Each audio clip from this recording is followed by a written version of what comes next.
Di kawasan pertahanan kanan, itu memanglah kita, John Coast kenapa tak turun? Macam itulah.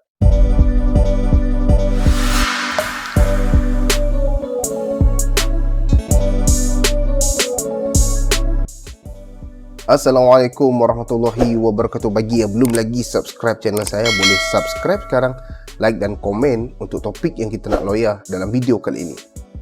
Selepas kita menang menentang Filipina 2-0 dalam Tri Nation Series, pada perlawanan kedua kita kalah dengan tuan rumah 2-1 iaitu Singapura. Itulah kan nak sembang tentang gol dia sedih juga, tapi gol yang pertama terhasil apabila Ihsan Fandi tap in bola itu hasil dari cross flanker dia.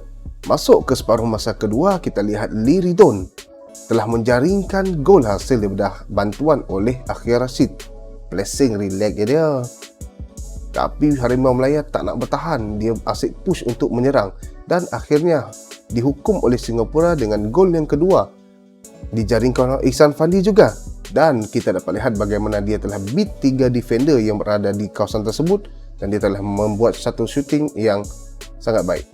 Dan berdasarkan pada perlawanan tersebut, ini merupakan 3 fakta menarik. Yang pertama adalah manipulasi formula Kim Panggon. Dan kita dapat lihat pada perlawanan itu, Malaysia telah menggunakan formasi yang sama, cuma tukar 2 pemain, iaitu Khuzaimi PE digantikan oleh Aidil Zafwan dan Arif Aiman digantikan oleh Safawi Rashid. Game pada malam itu sangat baik di mana kita mendominasi perlawanan dan terdapat beberapa percubaan yang berbahaya di gawang Singapura. Kita dapat lihat ada shooting daripada Syafiq Ahmad. Kemudian kita dapat lihat header daripada Akhil Rashid, free kick Dion Kool, dan yang paling penting Safawi Rashid miss free kick. Dan yang paling penting Safawi Rashid miss penalty. Dan jika kita lihat dalam game tersebut, anak buah Kim Panggon ni mampu meledak beberapa gol. Namun kita masih lagi dihantui dengan masalah kepada penyudah. Dan bagaimana formula Kim Panggon dimanipulasi oleh Singapura adalah bagaimana keasikan right back ataupun left back kita yang berperanan sebagai offensive full back. Dan apabila wujudnya satu kekosongan di zon pertahanan kanan, dimanfaatkan oleh Singapura apabila mereka melakukan counter attack dan telah menghasilkan 2 gol. Dan serangan Malaysia pada waktu itu semakin tumpul apabila Syafiq Ahmad digantikan oleh Mahamadou Soumaré pada minit ke-15. Dan secara realitinya kita dapat lihat Soumaré gagal menjalankan peranan yang dimainkan oleh Syafiq Ahmad. Dan kita tahu Kim Panggon menggunakan taktikal penyerang false 9, di mana false 9 ni player dia, striker dia lebih banyak roaming dan lebih deep sikit daripada posisi asal pemain nombor 9. Namun kita tak boleh nak menyalahkan Soumaré. Mungkin ini merupakan satu lesen percubaan yang pertama untuk Kim Panggon untuk Soumaré adapt dengan taktikal Kim Panggon. Dan ada beberapa perkara yang menyebabkan Soumaré tak boleh nak ikut Syafiq Ahmad ni adalah yang pertama work rate. Work rate Syafiq Ahmad sangat baik. Kemudian positioning play dia sebagai false striker, false 9 memang bagus. Pressure untuk pertahanan bagus. Dan yang paling penting link up play oleh Syafiq Ahmad bersama dengan flanker, midfield, right back, itu yang menyebabkan Syafiq Ahmad sangat berkesan memainkan peranan false 9 dalam taktikal Kim Panggon. Kemudian perkara kedua adalah serangan di bahagian pertahanan kanan.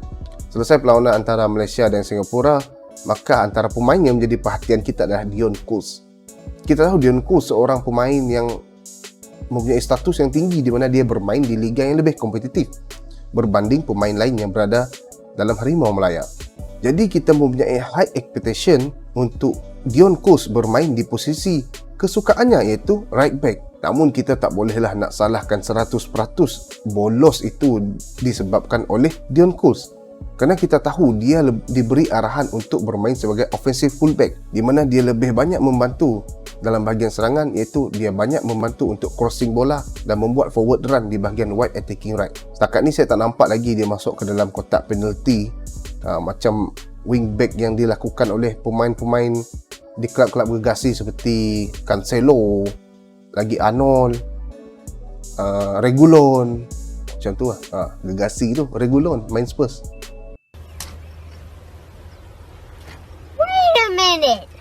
Who are you? Dan kita dapat lihat ada beberapa siri serangan oleh Malaysia melibatkan Dion Kool, di mana dia buat crossing, dia penetrate bahagian defend kiri untuk Singapura. Jadi kita lihat di positive side bagaimana peranan dia sebagai offensive fullback.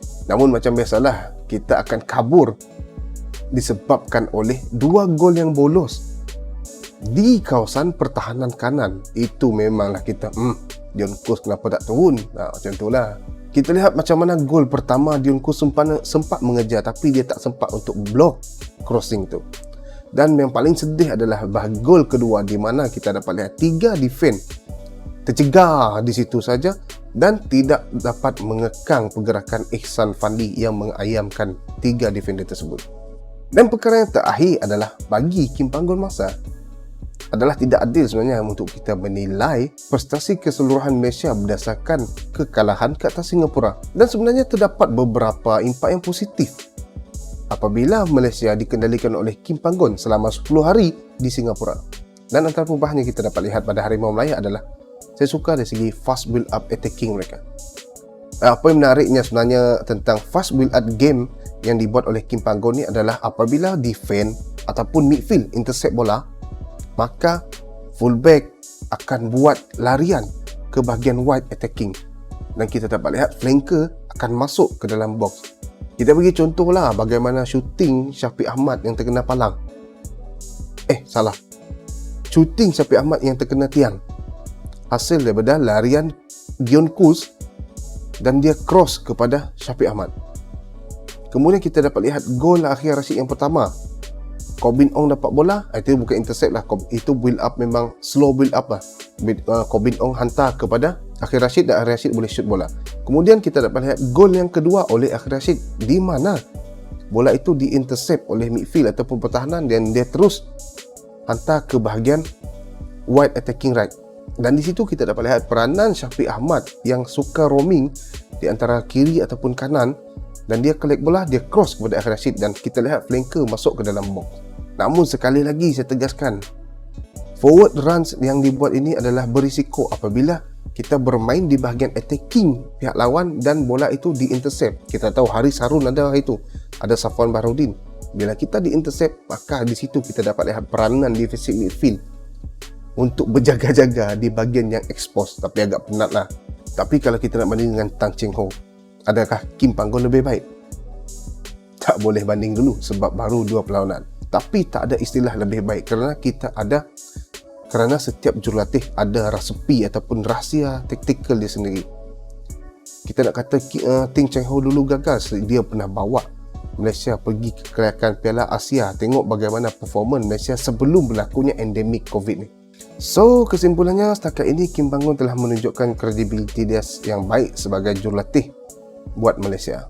Dan kita harap corak permainan yang menarik cenderung untuk menyerang dengan larian intensiti tinggi oleh pemain Malaysia ini akan kekal sehingga kekalahan Piala Asia 2023 dan kalau boleh kita nak layak untuk World Cup 2026. Tapi itu merupakan target Kim Panggon kalau nak tahu untuk Harimau Melaya Piala Asia 2023 dan World Cup 2026. Apa-apa pun tetap sokong pasukan kita.